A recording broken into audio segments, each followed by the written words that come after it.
Yeah. Well, So yeah, we if can you- say what's up. Did you already taste it in Chicago? Yep. No, I didn't actually. That's the I old lied. one. All right. Good. Golden. There you go. Welcome back to another episode of A Football's Destiny presented by Fortune Sports. We are continuing our 2023 NFL off script with the NFC North. My show, baby. Go Pack, go. I'm one of your hosts, Damon. With me, as always, is John to my right and Hunter to my left. What's going on, What up, everybody? guys? We are back. Week 3. John, one more thing. Oh, yeah. Give us a sec. So this is a surprise to me. I had no idea. Obviously, they had something planned for me since I am a Packer fan, and I was not being very nice during their divisions, I should say, but breaking out jerseys of a team who has not been relevant since the Packers won the Super Bowl was the last time that this team made an appearance in the playoffs or did anything in the playoffs. I don't really consider losing the wild card 2 years in 2020 and 2018 as doing something in the playoffs, if you guys agree with that, but 2010 is the last time you guys made it anywhere in the playoffs, that team specifically. And that just so happens to be the last time the Packers won the Super Bowl. So that's sick. Yeah, okay. Did they play each other? They played in the NFC Championship that year, yeah, in Packers 2010. beat them to go to the Super Bowl. Yeah. That's wild. One of the greatest rivalries in sports. It is 100%. If not the best. Also, might as well throw this out here because it just dawned on me. The Packers last season took over with the most wins in NFL history, taking that away from the Bears. That was fun. Oh, yeah, I do actually That was remember that. fun. So when you were established in like 1742. So were they. No, that's what I'm saying. Both yeah. of the teams. Yeah, sure. So take Uh, that dub. The Ravens have a chance to catch up in like 17 Yeah. million years or Yeah, something. the Jaguars are really close too, I The heard. Jaguars are really close. Poor Damon surrounded, Cali Kid says. Welcome back, So- Cali Kid. Nice to see you, bro. So Good to see you, Cali Kid. I looked down and I was like, I feel like I'm wearing a Bobby Boucher jersey.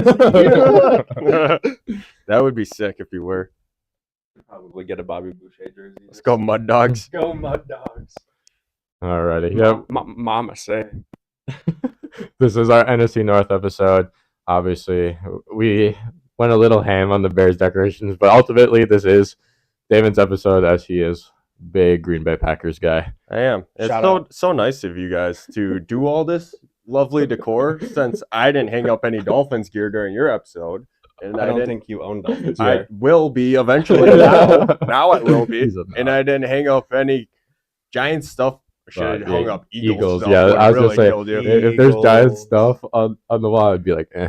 Anyway, But alrighty. I guess we could have chosen a more relevant NFC North team, but The Lions.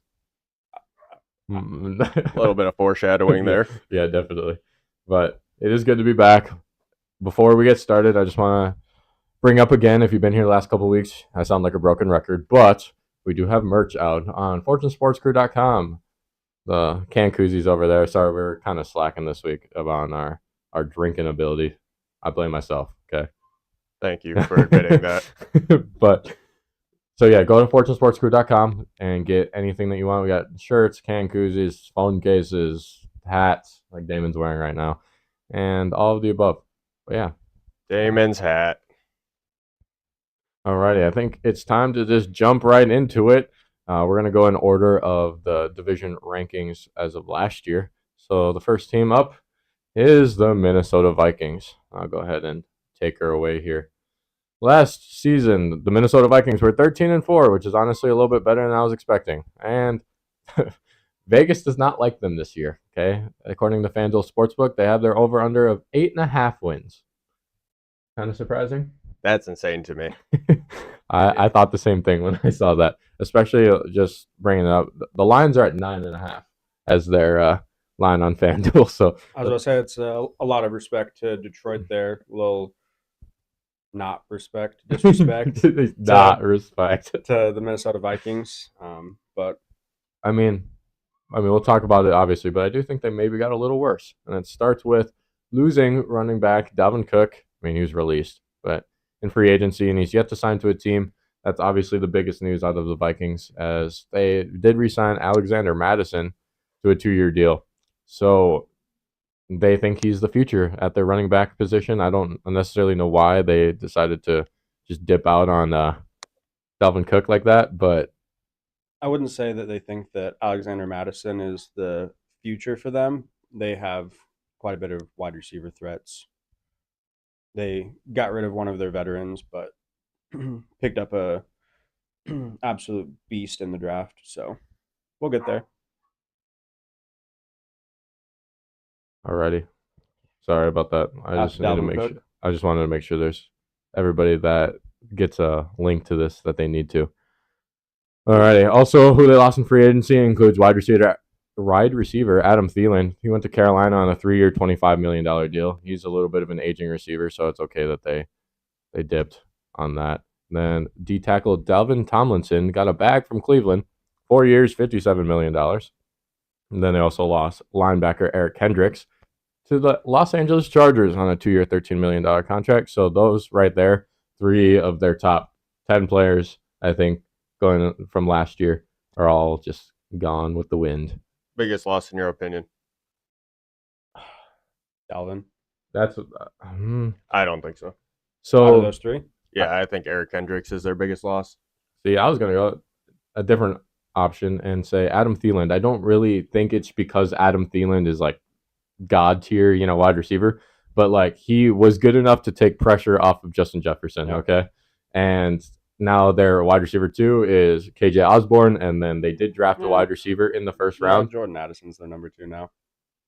Yeah, probably, but like they're both like not as proven as Adam Thielen was, throughout the last 5 years or so. So like, is that going to put more pressure on? I mean, Justin Jefferson's still the best player in the league, arguably, out of any position.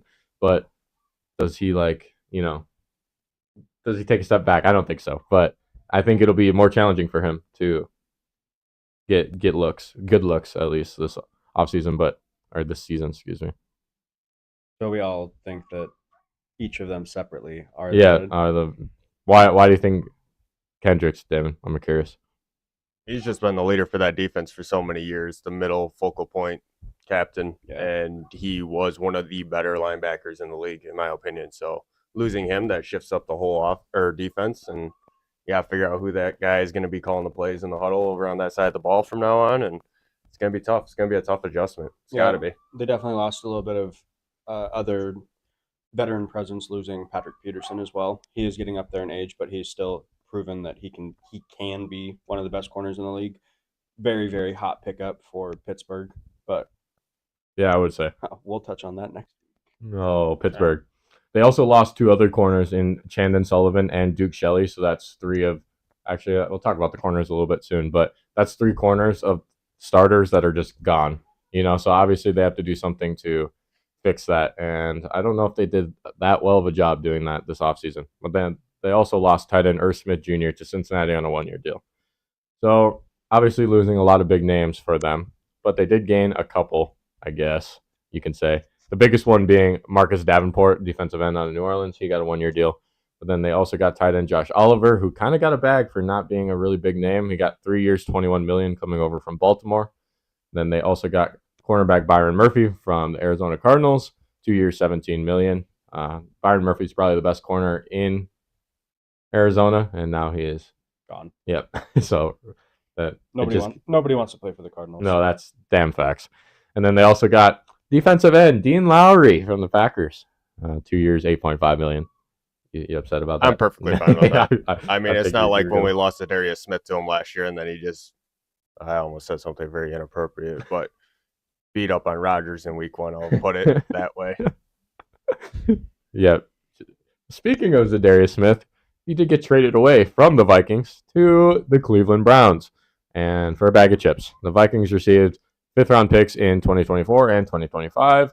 The Browns received linebacker Zadarius Smith, 2025 6th-round pick, 6th and 7th-round pick. So basically, they're just swapping very late picks for Zadarius Smith. So nothing too crazy there. Browns get a proven pass rusher, and the Vikings get maybe somebody good in the 5th round in a year or two. Hopefully. Alrighty. Moving on to retaining and free agency. These people are, I don't know, mid. Center Garrett Bradbury, 3 years, $15 million. Running back Alexander Madison, 2 years, $7 million. I touched on that a little bit. And they re-signed kicker Greg Joseph to a 1 year. I don't know why they keep bringing back Greg Joseph. I don't think he's all that great as a kicker. I think they should try to move on, but Loyalty. loyalty over royalty, I guess. I guess so. All right, and then what's up, Darius? Sorry, I was looking at the chat really quick before I moved on. Damon's hat. Sorry, that's gonna be a meme. Always in the chat. All right, let's talk about the Vikings draft picks really quick. Well, round 1, pick 23 is wide receiver Jordan Addison out of USC. We talked about that a little bit. They did need a new wide receiver after the departure of Adam Thielen to play behind Jay Jettis and KJ Osborne. And then it's good that the Vikings, found this need in the first round right away, because last year they used 3 wide receiver sets on 825 plays, which was the 4th most in the NFL last season. So obviously we always knew they like to throw the ball a lot. Obviously when you have the best wide receiver in the league, that's what you do. But obviously they need to have 3 wide receivers out there to take some pressure off of Jay Jettis. So I think it's good that they found that in the first round. I really like Jordan Addison. Big shoes to fill with having Adam Thielen gone. But Kirk Cousins will get him the ball and, like you said, take some pressure off of Justin Jefferson. Let him continue to do his thing. Probably, yeah, Justin Jefferson, between him and Jamar Chase, I would say 2 of the top 4 wide receivers in the league. So, yeah, I'd agree with that. I like Addison too, especially coming out of USC, who has proven themselves over the past few years that they are a dominant college when it comes to wide receiver talent. So, welcome to the Big 10, right? Big 12, USC. USC will be in the Big 10 next year. I think it starts next year. Yeah. All right, and then the other notable draft pick is round 3, pick 102 is cornerback Mekhi Blackman out of USC. He was a premier tackler at the corner position, which is exactly what you need in the NFL, because when you have runs to the outside and speedy, fast receivers, you got to be able to bring them to the ground. He only missed 3 tackles on 864 snaps in 2022, which is about a 95% tackle rate. If he can translate that to the NFL, that is a very good 3rd-round pick for the Vikings. I know this is something that you and I talked about when we were preparing for this episode, John. What's up with all of these NFL teams drafting people from the same school? Yeah, because we talked about it. We were talking about Joe Burrow, Jamar Chase, obviously, match made in heaven. And then, the Georgia Eagles? Yep. They've been drafted 4 of the, their top 4 picks. Doing that like crazy, though. Georgia. Yeah, because, they tried to get Jalen Hurts, who played a little bit with Smith, and then they drafted Smith. Yeah. And then the Cowboys, we talked about it last week, getting defensive tackle Mozzie Smith, and then the tight end, also both from Michigan, in the 1st and 2nd round. And then these guys, 1st and 3rd round, both from USC. I don't know. It's just obviously, if it ain't broke, don't fix it. Yeah, the trend started. I wouldn't say it started with Joe Burrow and Jamar Chase, but we see how well it worked out. Yeah. So, I think maybe teams are kind of leaning towards that mindset behind it a little bit. A team it did not work for, Raiders. Not drafting wise, but they tried to team up Derek Carr and Devontae Adams back together. And that didn't really. Adams still had a hell of a season. But yeah, you're right. That did turn out so well for the Raiders. But maybe things are looking up. All right, and then I want to talk about this. Pose this question. It's kind of a question. Is the Vikings cornerback room a cause for concern? So out of the 6 starters, because obviously corners go down, and then you also have to cycle them in and whatnot. So they have Mekhi Blackman, who is a 2nd round 2023 pick. Andrew Booth Jr., who is a 2022 2nd round pick. Those are the 3 and 2 corners on their depth chart. And then obviously they have Byron Murphy, who is coming over from the Cardinals. He's projected to be their CB1. He was a 2nd round pick in 2019. But then they have some unproven 2nd and 4th rounders behind them. Corner is one of the most premier positions in the NFL to make sure that you have a good team. If you have good corners, 9 times out of 10 you have a good defense. So, like, is this a cause for concern? Like, I know that the NFC North doesn't necessarily have like super star-studded receivers everywhere. Okay, but like when they play other teams in the NFC and especially in the AFC, like this could be an issue for the Vikings. Yeah, I would say this is probably where Vegas is saying 8.5 wins. Their defense definitely took the bigger dive this season. They were able to kind of recuperate a few offensive players to replace who left and who they didn't re-sign. But Byron Murphy as your CB1, not a bad place to be, but Yeah, but I just think just Not a lot. outside of him, there's too many like unproven, like, which they doesn't don't- mean anything. They could be really good ultimately, but they don't have veteran leadership like they did with Patrick Peterson. yep. True. I like Booth though. He's coming out of LSU, wasn't he, last year? Yeah. He's pretty good. Yeah, I would agree. Not like he made a huge splash in the league and was one of those top Like rookie we weren't quarterbacks, talking 'cause about there was him quite like a few last, but he still did pretty good as a rookie. I was gonna say LSU is cornerback university, isn't it? I don't know. Yeah, you can make that argument Yeah. for sure. Patrick Peterson came from there too, right? Yeah. And I know that Tyrann Mathieu plays safety, but he also came from there. hybrid Yeah. corner as well. Yeah, that makes sense, definitely. Yeah, I think that's all I have on the Vikings. Anybody want to say anything before we move on? Are we going to talk about our record predictions now, or do you want to wait till all together, like at the end? Don't matter to me. We can do it per team. Yeah, All I right. think per team, because then we can talk about the Towards the over end. under again. All right, bet.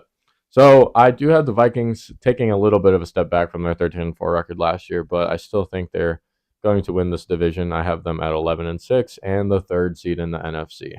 That's where I have them as well. 11-6, third seed. Damon's not far behind. I'm not far behind. I have them going 10-7, but that's going to make them the 6th seed in the NFC, and it's going to put them in second place in this division. That'd be tough. 10-7, having to play a wild card game. Yeah, I just feel like that's. Oh, I mean, most of the teams have to play wild card games now, except obviously the number one seed since they changed, the formatting a few years ago. But yeah, it's tough. A road game, 11-6 though. Tough. We were talking about last week with the Cowboys are even in a. I mean, it's better for them because they play a worse team. Yeah, they could but play the NFC South, so that would be okay. But yeah, I mean, obviously, if you're the 6th seed, you're probably going against like the Niners or the Eagles or somebody in that higher echelons. Let's see. Lions next. This has to be probably the most intriguing team around the league for, I mean, I'm not saying for us, but like for people everywhere. If you follow football, you're like, what are the Detroit Lions going to do this season? Because they showed promise last season. They obviously didn't make it all the way to the playoffs. They had a chance, but they didn't make it. They won like 6 straight. Yeah, something like that. They were like 3-6, and then they were 9-8 to finish Yeah. up the season last year. Yep. Sorry, is that a touchy subject for you, David? Still, they beat the Packers in Week 18. Weeks 18. Yeah, There are 18 weeks now. Week 18, and stopped the Packers from making the playoffs and allowed the Seahawks to get in there. They just got roughed up by the 49ers anyway, but it is what it is. All right, Hunty, you want to hit? It's like the only thing that saved me last year was just telling myself we would have had to play the 49ers, and we No. always lose to the 49ers in So- the playoffs, so it didn't even really matter to me. It saved yourself from an extra week of heartbreak. The only thing I could tell myself, yeah. Just an extra week of heartbreak, so that's all right. It's fine. Still love you, Cali Kid, but hate your team. Yeah. I almost forgot Matt was a 49ers fan. That is that's a rough one between you guys. That I'm little actually rivalry right surprised there. that Rodgers